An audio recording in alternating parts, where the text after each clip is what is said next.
ಈ ರೀತಿ ಇದೆ. ಏನು ಹೇಳಕ್ಕೆ ಇಷ್ಟಪಡ್ತೀರಾ?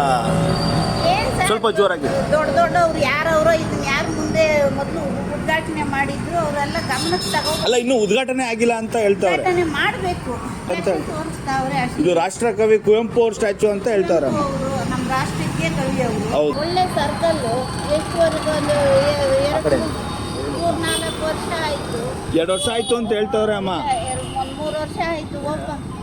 ಇದು ಉದ್ಘಾಟನೆ ಮಾಡೋಕ್ಕೆ ನಿರ್ಲಕ್ಷ್ಯ ತೋರಿಸ್ತಾವ್ರೆ ಅಂತ ಫೋನ್ ಮಾಡಿದ್ರು, ನಮಗೆ ಕರೆ ಮಾಡಿದ್ರು.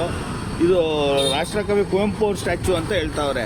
2 ವರ್ಷದಿಂದ ಮಾಡೇ ಇಲ್ಲ ಅಂತ ಹೇಳ್ತಾವ್ರಮ್ಮ. ಏನು ಹೇಳಕ್ಕೆ ಇಷ್ಟಪಡ್ತೀರಮ್ಮ? ಏನು ಹೇಳಕ್ಕೆ ಮಾಡವ್ರೆ, ಅಲ್ಲಿ ನಿಲ್ಸವ್ರೆ ಅಷ್ಟೇ. ಹಾಂ, ಅದನ್ನ ಯಾರು ಬಂದು ನೋಡ್ತಾ ಇಲ್ಲ, ಮಾಡ್ತಾ ಸುಮ್ಮನೆ ಮಾಡವ್ರೆ ಅಷ್ಟೇ. ಮಾಡಿ ನಿಲ್ಸವ್ರೆ, ಏನು ಮಾಡ್ತಾ ಇಲ್ಲ ಅಂತ ಮಾಡ್ತಾ ಹೇಳ್ತಾರೆ. ಇಲ್ಲ.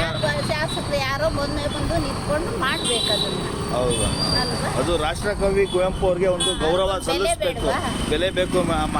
ಆ ಥರ ಬಿಟ್ಬಿಟ್ಟು 2 ವರ್ಷ ಆಯ್ತು ನೋಡಿ 2 ವರ್ಷ ಆಯ್ತು ಅಂತ ಹೇಳ್ತಾವ್ರೆ ಅಮ್ಮ. ಹೌದು, ನಿಜಾನೇ ಅದು. ನಿಜಾನೇನಾ? ಅದು ರಾಷ್ಟ್ರಕವಿ ಕುವೆಂಪು ಅವ್ರದ್ದೇನಾ ಅಮ್ಮ? ಕುವೆಂಪು ಅವ್ರದ್ದೇ ಅದು. ನೋಡಿ, ಅದನ್ನ ಓಪನ್ ಮಾಡಕ್ಕೆ ಏನಕ್ಕೆ ಇಷ್ಟು ಲೇಟ್ ಮಾಡ್ತಾವ್ರೆ ಅಂತ ಏನಾರ? ಏನು ಅಂತ ಗೊತ್ತಿಲ್ಲ ಸರ್, ಯಾರು ಆಯ್ತಮ್ಮ, ಆಯ್ತು, ಥ್ಯಾಂಕ್ಸ್ ಅಮ್ಮ. ತಮ್ಮ ಹೆಸರು? ಮಾದೇವಮ್ಮ. ಮಾದೇವಮ್ಮ.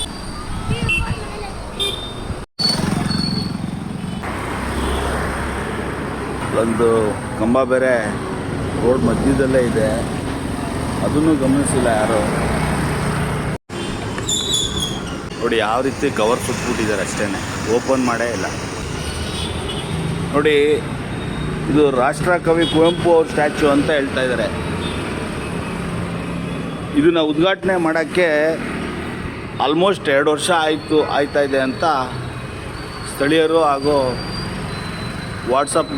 ನಮ್ಮ ವಾಟ್ಸಪ್ ಗ್ರೂಪ್ನಲ್ಲಿರುವ ನಮ್ಮ ಸರ್ ಅವರು ಇದನ್ನು ಒಂದು ವಿಡಿಯೋ ಮಾಡಿ ಹೇಳಿ ಅಂತ ಹೇಳಿದರು. ನೋಡಿ ಯಾವ ರೀತಿ ಬರೀ ಪಿಕ್ಕೆಗಳೇ ಇದೆ, ನೀಟ್ನೆಸ್ ಆಗಿ ಇಟ್ಟು ಇಲ್ಲ, ಅಟ್ಲೀಸ್ಟ್ ಉದ್ಘಾಟನೆನೇ ಆಗಿಲ್ಲ. ರಾಷ್ಟ್ರಕವಿ ಕುವೆಂಪು ಅವರ ಉದ್ಘಾಟನೆ ಮಾಡೋಕ್ಕೆ ನಿರ್ಲಕ್ಷ್ಯ ತೋರಿಸ್ತಾ ಇದ್ದಾರೆ ಅಂತ ಕಾಣ್ತಾ ಇದೆ.